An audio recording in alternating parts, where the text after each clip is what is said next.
Hello viewers, অনেক দিন পর আমার সেই পুনরো ক্যাম্পাসে ফিরে আসলাম, সাথে আমার বড় মামুনিকে নিয়ে। সে কলেজ থেকে ঘুরে বলতেছে আমার ক্লাস কোথায়, ক্লাসরুম কোথায়, ডিপার্টমেন্ট কোথায়।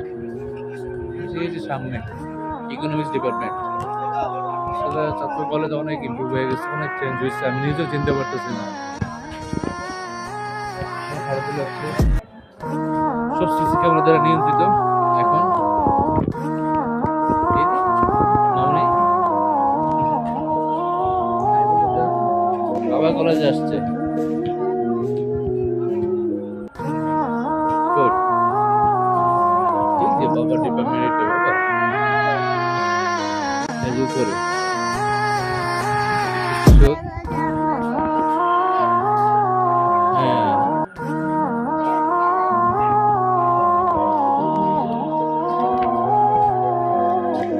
আসলে বিকেলে ওয়েদারটা অনেক সুন্দর,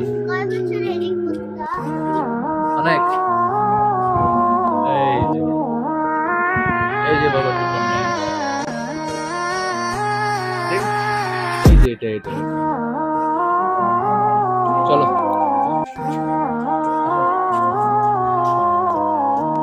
বিকেলের কলেজের আবহাওয়াটা আসলে অনেক সুন্দর। এখন কেউ ঢুকতে দেয় না, আসলে টাইমটা শিডিউল করে ফেলছে তো। আগে তো অ্যাভেলেবেল ঢুকতে পারতেন, এখন ঢোকা যাচ্ছে না, কিছু রেস্ট্রিকশন আছে। ভালো, সবাইকে চাঁদপুর কলেজে এসে ঘুরে যাওয়ার জন্য কি বলে আহ্বান জানাচ্ছি। এটা ভিজিট করেন, খুবই ভালো একটা পরিবেশ। বর্তমানে চাঁদপুর সরকারি কলেজ ভালো, নাইস ভিউ। Okay, by.